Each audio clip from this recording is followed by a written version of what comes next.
Om Swastiastu. Selamat pagi Pak Dharma dan teman-teman. Hari ini kami dari kelompok 1 akan membawakan presentasi mengenai ragam bahasa.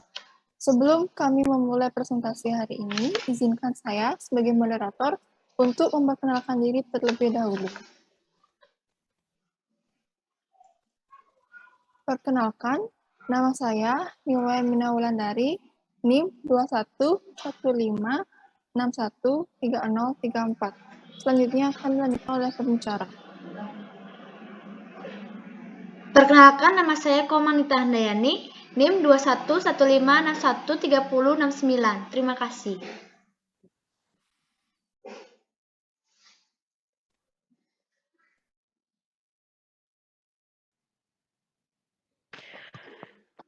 Baik, perkenalkan, nama saya Niko Malinda Triana Putri, NIM 2115613004. Terima kasih.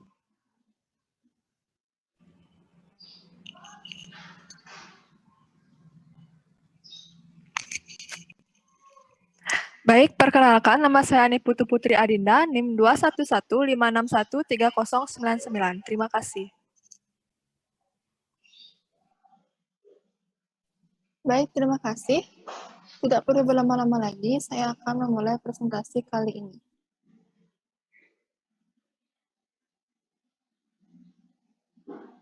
Ragam bahasa memiliki 4 bagian. Yang pertama, pengertian, faktor penyebab, fungsi, dan jenis-jenis. Untuk bagian pengertian akan dijelaskan oleh Nita. Untuk Nita, dipersilakan. Baik, terima kasih atas kesempatan yang diberikan. Di sini saya akan menjelaskan pengertian ragam bahasa. Ragam bahasa adalah variasi pemakaian bahasa yang timbul sebagai akibat adanya sarana atau cara, situasi, bidang pemakaian, dan daerah asal penutur yang berbeda-beda. Ragam bahasa dapat timbul karena adanya kegiatan interaksi sosial yang dilakukan oleh masyarakat atau kelompok yang sangat beragam dan dikarenakan oleh para penutur yang tidak homogen, artinya tidak memiliki karakter ragam bahasa yang sama. Dalam variasi ragam bahasa ini ada dua pandangan. Yang pertama, variasi itu dilihat sebagai akibat adanya keragaman sosial penutur bahasa itu dan keragaman fungsi bahasa itu. Yang kedua, variasi bahasa itu sudah ada untuk memenuhi fungsinya sebagai alat interaksi dalam kegiatan masyarakat yang beraneka ragam. Adapun pengertian ragam bahasa menurut beberapa ahli. Yang pertama, ragam bahasa menurut Bahman tahun 1990 adalah ragam bahasa adalah variasi bahasa menurut pemakaian yang berbeda-beda, menurut topik pembicara, kawan bicara, orang yang dibicarakan, serta menurut medium pembicara.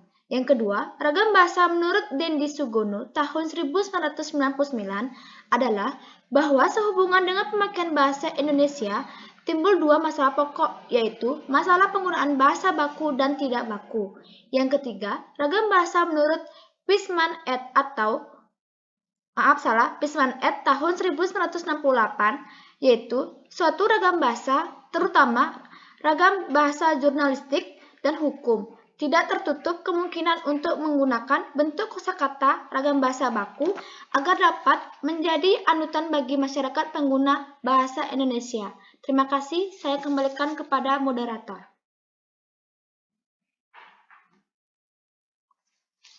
Baik, terima kasih Nita. Saya lanjutkan presentasi ke bagian faktor penyebab ragam bahasa.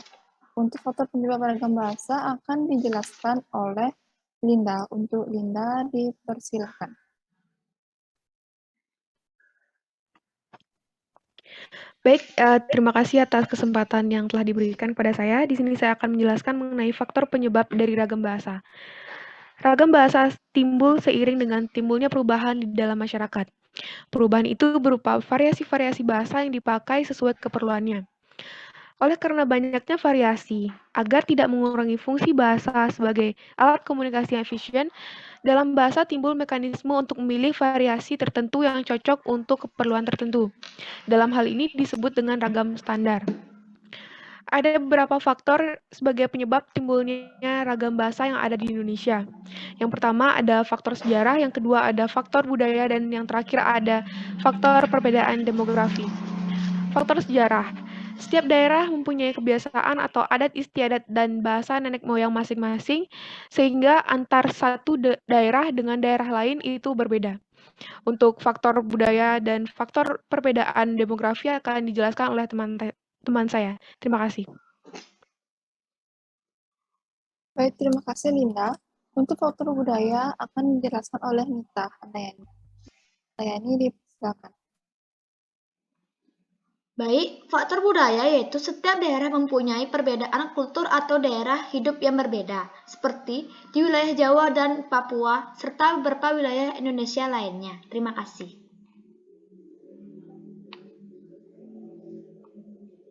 Baik, terima kasih Nita. Untuk faktor selanjutnya, faktor perbedaan demografi akan dijelaskan oleh Putri Adinda. Untuk Dinda, dipersilakan.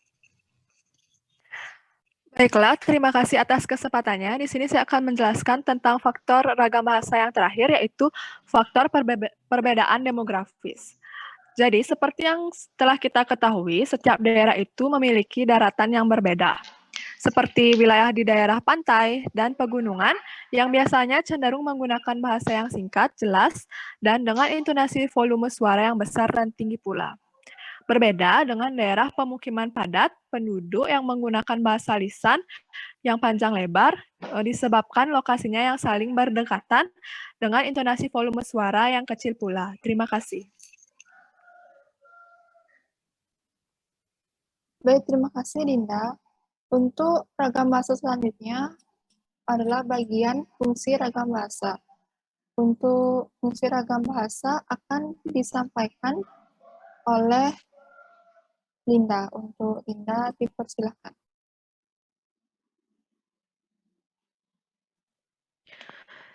Baik, terima kasih. Di sini saya akan menjelaskan mengenai fungsi ragam bahasa. Adapun ragam bahasa Indonesia memiliki fungsi sebagai bahasa nasional. Fungsi-fungsi tersebut adalah yang pertama menyatukan berbagai bahasa di Indonesia, yang kedua sebagai simbol kebanggaan nasional, yang ketiga ada sebagai simbol identitas suatu bangsa, yang keempat ada pemersatu antar kelompok atau etnis, dan yang terakhir ada alat pemersatu adat dan budaya antar daerah. Terima kasih. Terima kasih Linda. Untuk selanjutnya akan dijelaskan mengenai jenis-jenis ragam bahasa. Untuk jenis-jenis ragam bahasa akan dijelaskan oleh Linda Tiana. Untuk Linda, dipersilakan.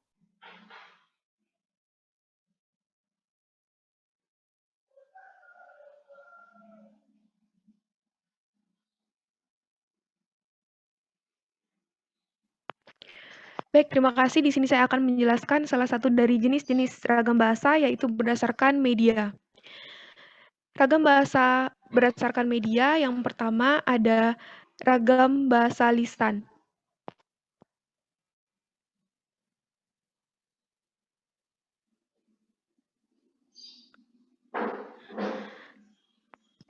Ragam bahasa lisan adalah bahasa yang dihasilkan melalui alat ucap atau organ of speech dengan fonem sebagai unsur dasar dan komunikasi terjadi secara langsung atau bertatap muka. Di mana ragam lisan dibagi menjadi dua, yaitu ragam lisan standar dan ragam lisan non-standar. Ragam lisan standar dapat kita temukan pada saat orang berpidato atau memberikan sambutan atau bahkan situasi perkuliahan atau ceramah, di mana ragam bahasa lisan standar ini menggunakan bahasa-bahasa yang baku atau bahasa-bahasa yang baik. Kemudian yang kedua ada ragam bahasa lisan non-standar. Ragam bahasa lisan non-standar ini kita dapat temukan dalam percakapan antar teman, di pasar, atau dalam kesempatan non-formal lainnya. Di mana di sini ragam bahasa lisan non-standar merupakan kebalikan dari ragam lisan standar. Ragam lisan non-standar biasanya menggunakan bahasa-bahasa yang tidak baku. Kemudian, seseorang pembicara dapat memanfaatkan tinggi rendah suara atau tekanan, gerakan tangan atau isyarat untuk mengungkapkan ide, sehingga si penerima ragam bahasa lisan lebih mudah mengerti dan lebih memahami apa yang ingin disampaikan oleh si pembicara. Kemudian selanjutnya ada ciri-ciri dari ragam bahasa lisan. Ciri-ciri yang pertama adalah langsung. Pembicara dan pendengar dalam komunikasi lisan bertemu secara langsung, baik tanpa media elektronik maupun melalui media elektronik. Yang kedua ada tidak terikat dengan ejaan bahasa Indonesia. Penyampaian maksud atau tujuan pembicaraan yang dilakukan melalui bahasa oral dengan memerhatikan situasi pembicaraan. Yang ketiga ada terkadang tidak efektif. Dalam berkomunikasi, seseorang terkadang menggunakan bahasa sehari-hari sehingga banyak menggunakan kalimat yang bersifat basa-basi dengan orang yang diajak berbicara. Kemudian yang keempat ada kalimatnya pendek-pendek. Dalam berkomunikasi, seseorang terkadang menggunakan bahasa yang pendek-pendek dengan anggapan bahwa lawan bicara yang telah memahami maksud dari apa yang ingin disampaikan. Kemudian yang terakhir ada kalimat situasional. Dalam berkomunikasi, seorang terkadang harus mengerti situasi yang ada pada orang yang diajak bicara atau keadaan sekitarnya. Kemudian ragam bahasa berdasarkan media selanjutnya ada ragam tulis.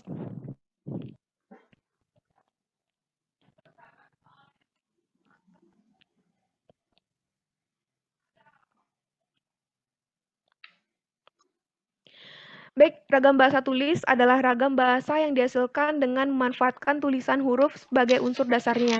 Jadi komunikasi yang terjadi tidak secara langsung. Dalam ragam tulis akan erat kaitannya dengan tata cara penulisan atau ejaan di samping aspek tata bahasa dan kosakata. Ragam tulis adalah ragam bahasa yang ditulis atau yang tercetak, sehingga penggunaannya tidak dipengaruhi atau tidak ditunjang oleh situasi pemakaiannya. Ragam tulis dibagi menjadi dua, yaitu ada ragam tulis standar dan ragam tulis non-standar. Biasanya di sini ragam tulis standar dapat kita temukan dalam penulisan buku-buku pelajaran, teks resmi, atau sebagainya. Kemudian yang kedua ada ragam bahasa tulis non-standar. Dapat kita temukan dalam iklan, poster, dan sebagainya. Di mana maksudnya di sini adalah ragam bahasa tulis standar menggunakan bahasa-bahasa yang baik atau bahasa-bahasa yang menjadi acuan untuk berbahasa yang baik. Kemudian ragam tulis non-standar biasanya di sini digunakan bahasa-bahasa yang kurang baku. Kemudian selanjutnya ada ciri-ciri ragam bahasa tulis.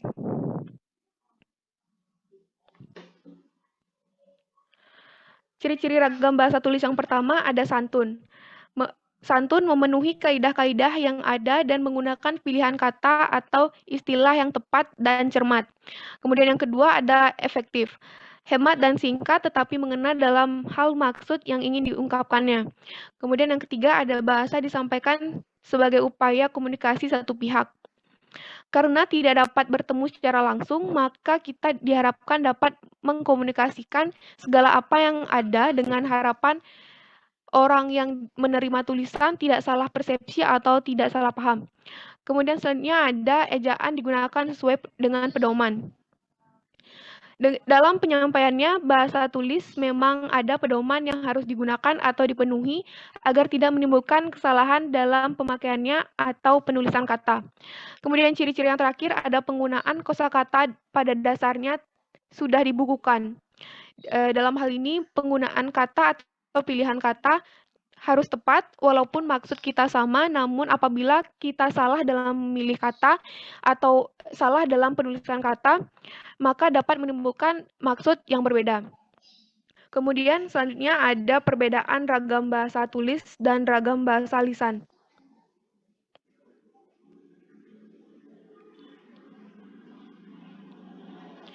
Di mana perbedaan yang pertama dalam ragam bahasa lisan memerlukan orang kedua atau teman bicara. Berbeda halnya dengan ragam bahasa tulis tidak memerlukan orang kedua atau teman yang diajak bicara. Di mana seperti yang saya katakan tadi bahwa ragam lisan dilakukan dengan secara langsung atau tatap muka. Berbeda halnya dengan ragam bahasa tulis yang dilakukan dengan jarak jauh. Kemudian poin yang kedua, dalam ragam bahasa lisan tergantung situasi, kondisi, ruang, dan waktu. Kemudian ragam bahasa tulis tidak tergantung kondisi, situasi, dan ruang serta waktu. Di mana maksudnya di sini adalah kedua belah pihak sama-sama berada dalam satu situasi, kondisi, ruang, dan waktu dalam ragam bahasa lisan. Kemudian ragam bahasa tulis tidak tergantung kondisi ruang dan waktu karena kedua belah pihak, pembaca atau penulis, bisa disampaikan informasinya walaupun dalam jarak jauh. Kemudian yang ketiga ada tidak harus memperhatikan unsur gramatikal dan dalam ragam bahasa lisan. Kemudian dalam ragam bahasa tulis harus memperhatikan unsur gramatikal. Seperti yang saya katakan tadi, dalam ciri-cirinya, dalam ragam bahasa lisan, kedua belah pihak sama-sama berada dalam satu ruangan dan dalam satu kondisi. Kemudian dalam ragam bahasa tulis,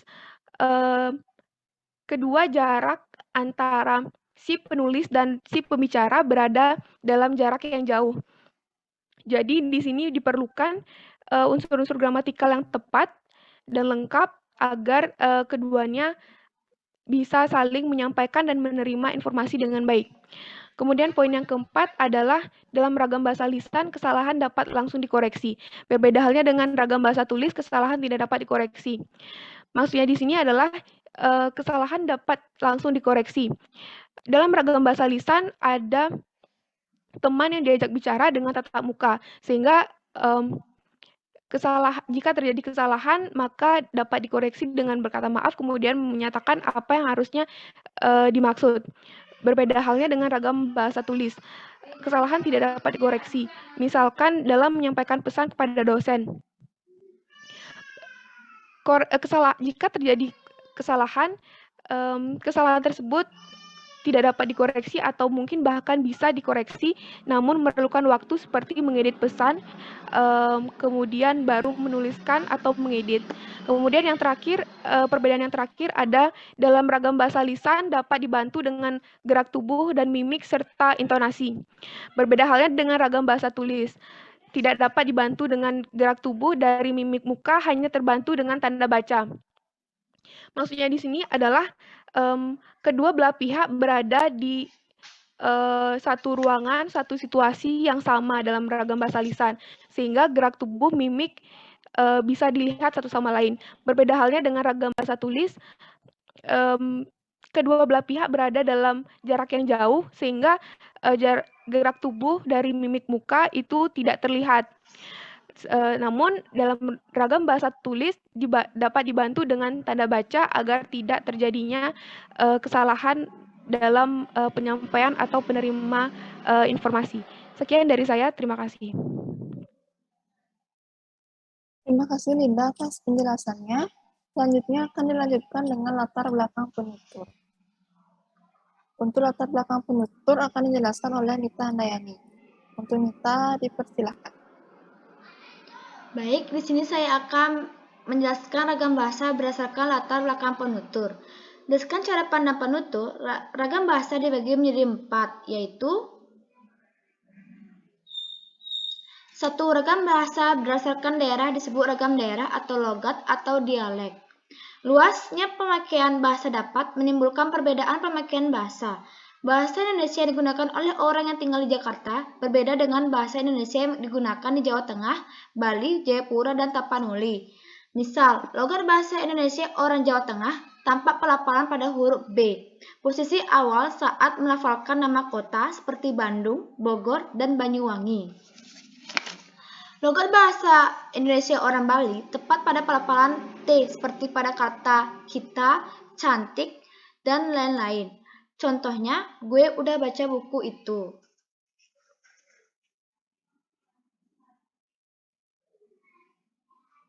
Yang kedua ada ragam bahasa berdasarkan pendidikan. Bahasa Indonesia yang digunakan oleh kelompok penutur yang berpendidikan berbeda dengan yang tidak berpendidikan, terutama dalam pelafalan kata berasal dari bahasa asing. Misalnya, mungkin orang berpendidikan akan mengucapkan kata fitnah, kompleks, vitamin, video, film, fakultas, sedangkan penutur yang tidak berpendidikan biasanya menggunakan kata dengan fitnah, kompleks, vitamin, video, film, fakultas. Perbedaan ini juga sering terjadi dalam bidang tata bahasa, misalnya membawa, harusnya membawa, nyari, seharusnya mencari.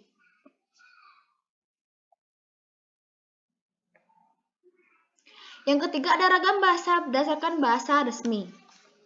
Ragam resmi adalah ragam bahasa yang dipakai dalam suasana resmi, misal dalam surat dinas, dalam sidang pengadilan, dan sebagainya. Ciri-ciri ragam bahasa resmi yaitu digunakan dalam situasi resmi, nada bicara yang cenderung datar, kalimat digunakan adalah kalimat sedangkan lengkapnya, menggunakan PUEBI, menggunakan kata baku. Contohnya, saya sudah membaca buku itu.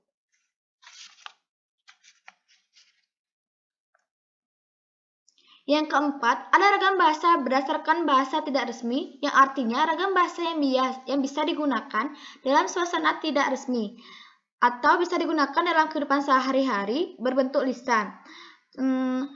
Ragam bahasa resmi atau tidak resmi ditentukan oleh tingkat keformalan bahasa yang digunakan. Semakin tinggi tingkat kebakuan suatu bahasa, berarti semakin resmi bahasa yang digunakan.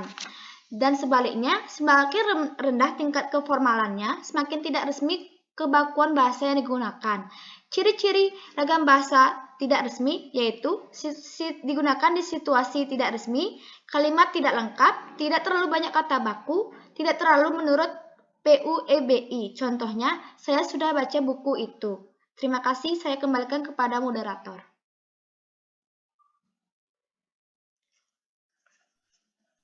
Terima kasih Nita atas penjelasannya. Selanjutnya adalah ragam bahasa berdasarkan topik pembicaraan. Untuk Dinda, dipersilakan.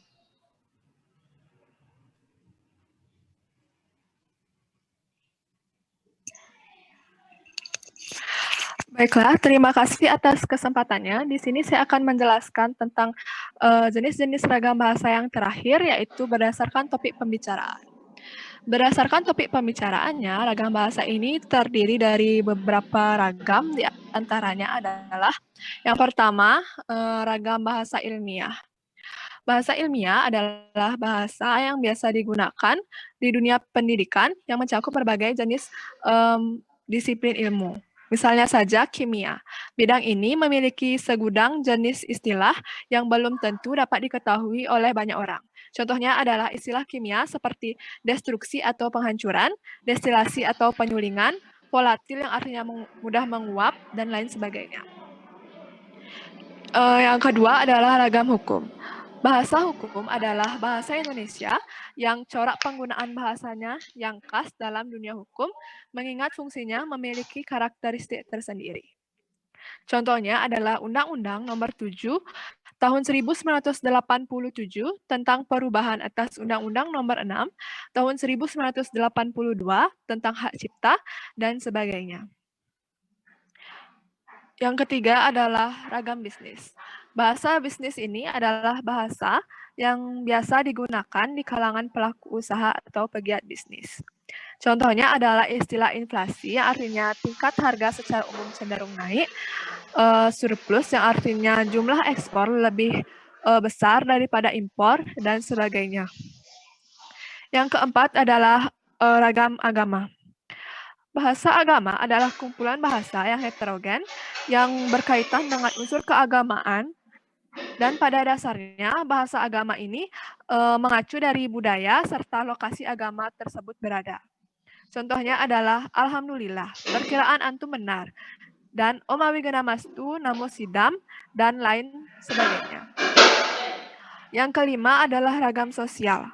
Bahasa sosial adalah bahasa yang sebagian norma dan kaidahnya itu didasarkan atas kesepakatan bersama dalam lingkungan sosial yang lebih kecil dalam masyarakat.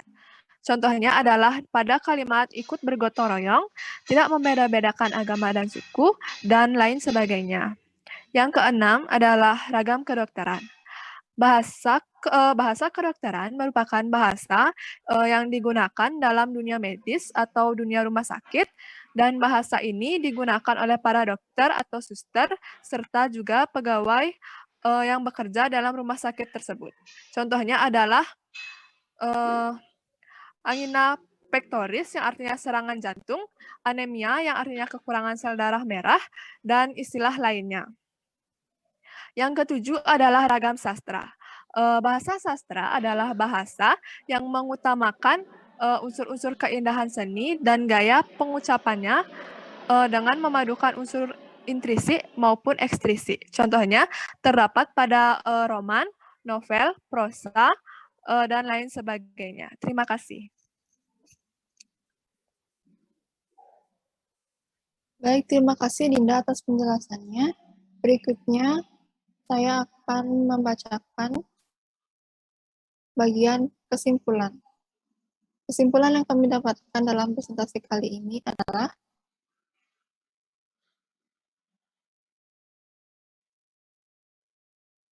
bahasa adalah salah satu alat komunikasi. Melalui bahasa, manusia dapat saling berhubungan atau berkomunikasi, saling berbagi pengalaman, saling belajar dari yang lain, dan meningkatkan kesimpulan intelektual. Variasi bahasa menurut pemakaian yang berbeda-beda menurut topik yang dibicarakan, menurut hubungan pembicara, lawan bicara, orang yang dibicarakan, serta menurut medium pembicara. Ragam bahasa ini memiliki berbagai macam faktor penyebab, antara lain faktor sejarah, faktor perkembangan zaman, faktor budaya, faktor perbedaan demografi. Dilihat dari cara berkomunikasi, ragam bahasa dibedakan menjadi dua, yaitu lisan dan tulis. Dalam hal ini, penggunaan ragam lisan lebih baik karena seseorang dapat langsung mengekspresikan apa yang ingin diungkapkan daripada menggunakan tulisan. Baik, sekian kesimpulan yang kami dapatkan. Kami ucapkan terima kasih dan